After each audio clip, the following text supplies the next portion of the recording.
Fala pessoal, sejam muito bem-vindos. Hoje, quarta-feira, dia 22 de outubro, estamos começando mais um vídeo para falar dos pontos principais para o day trade, para quem vai operar no dia de hoje, o gráfico do WinFoot, contrato perpétuo. Começando pelo gráfico semanal, que é o que a gente vem fazendo desde o início da semana, nós não tivemos ontem uma movimentação muito acentuada, né, muito direcional. O índice acabou fechando aí no patamar de 0,04% de queda, ou seja, praticamente na estabilidade, onde ele abriu, ele acabou fazendo praticamente o seu encerramento. Por isso, né, a gente não teve então uma mudança significativa no nosso candle aí do gráfico semanal. Ele continua então, por enquanto, em região vendedora. Caindo para o gráfico diário, a gente vê que, traçando aquele retângulo, né, no início da semana, na segunda-feira, que a gente mostrou para vocês, ele invadiu este retângulo, né, que a gente comentou que seria uma possível região de venda até para um swing trade. Ele continua então, por enquanto, trabalhando aí dentro deste range. Qual range é esse, tá? Eu vou colocar aqui para vocês. E para quem perdeu aí o vídeo de segunda-feira, seria interessante que desse uma olhadinha, que a gente fez aí um vídeo bem completo, né, uma análise bem completa aí, falando dos pontos, inclusive para um swing trade. Então ele tem aí um range que vai de 147 mil aos 148.500 pontos, tá? Então essa região, na minha opinião aí para o longo prazo é uma região para um swing trade, uma região vendedora. Isso só vai mudar se ele romper definitivamente essa região e conseguir fazer o rompimento também da máxima histórica, tá? Por enquanto, ontem, como a gente acabou de comentar, ele fez aí um hamburguinho, né, um dojinho, um candle de indefinição.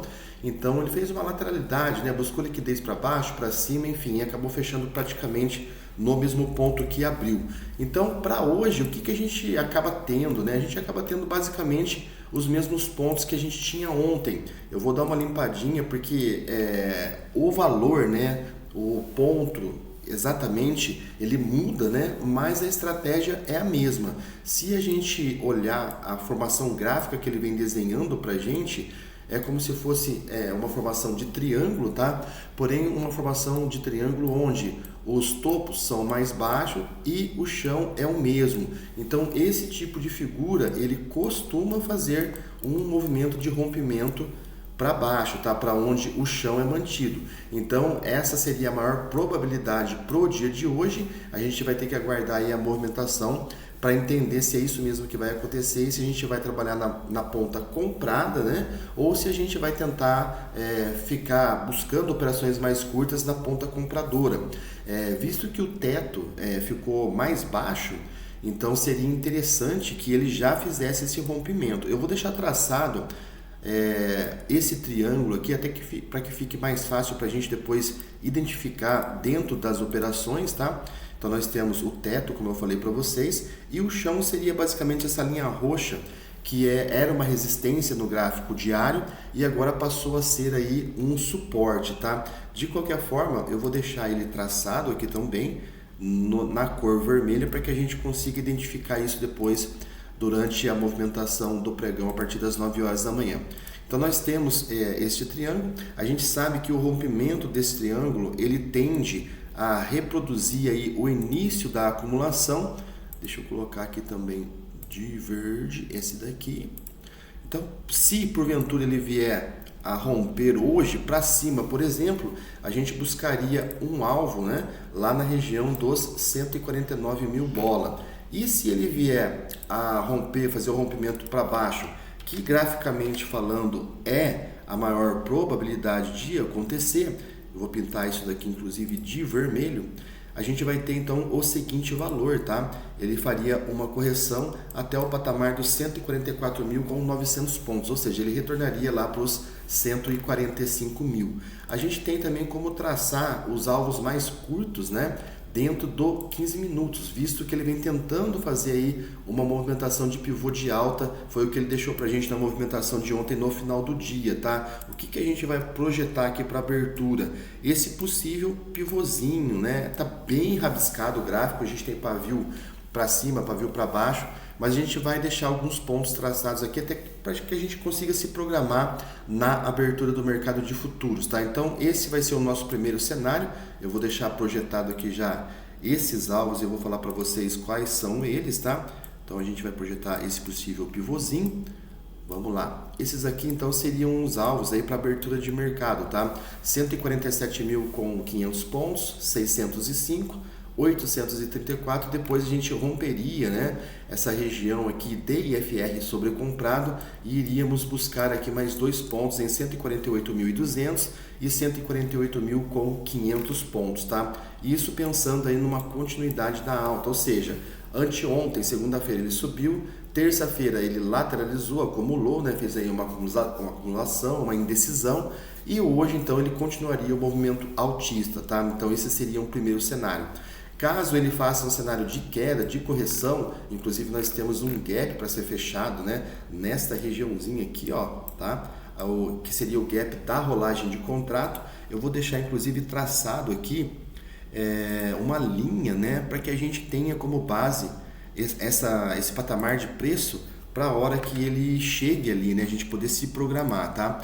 Então vamos clicar aqui, vamos deixar essa linha traçada, eu vou deixar ela em um lilás para que a gente possa identificar aqui que é o nosso gap, tá? Vou pegar então aqui a rolagem do contrato e vou pegar também o último preço do contrato anterior e a gente vai deixar marcado isso aqui no gráfico, tá? Deixa eu pegar a linha horizontal, vamos colocar aqui, vou colocar também em lilás aqui para que a gente possa identificar durante a movimentação do pregão. Então esse gap ele está lá no 143 mil com 143 mil, na verdade ele está no 144 mil bola, né? Isso seria a região do gap, tá? Então o gap da rolagem de contrato vai de 142.500 a 144 mil pontos. Ou seja, caso ele tenha uma queda para o dia de hoje, a gente pode tentar, né? Ele pode tentar vir buscar o fechamento desse gap. São muitos pontos para que ele faça isso num único movimento, ou seja, para que ele caia isso tudo no dia de hoje, mas ele pode começar a fazer um alinhamento de baixa e na intenção de vir buscar o fechamento desse gap, tá? Para isso, a gente vai traçar um pivôzinho reverso aqui para abertura de mercado, ou seja, nós vamos pegar aqui o fechamento do dia de ontem e projetando aí esse cotovelinho aqui do pivô de alta, tá? Aí, com isso a gente vai ter alvos intermediários aí antes dessa captura de gap, digamos assim, tá?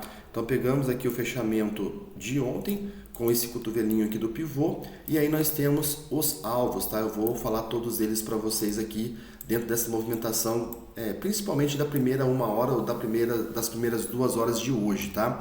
Então, vindo para baixo, nós vamos ter primeiro um suporte na região dos 146 mil com 800 pontos, depois vem os alvos, tá? 146.600, 500, 250, 145.800 pontos, 145.500 e depois 145.270 pontos, tá?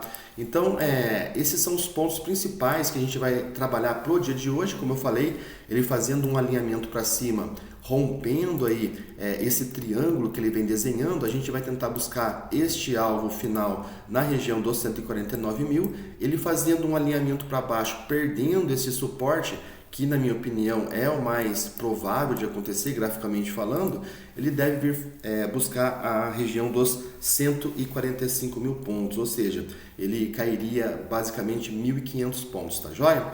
Então, pessoal, para quem vai operar no dia de hoje, a gente ainda não tem muitos dados de agenda, os dados virão amanhã, quinta-feira, com o IPCA aqui do Brasil e na sexta com o CPI nos Estados Unidos, então hoje pode ser que tenhamos mais um dia morno aí no mercado. Então, com isso, para quem vai operar, bastante cautela, desejo bons negócios, boa sorte, um grande abraço e eu fui.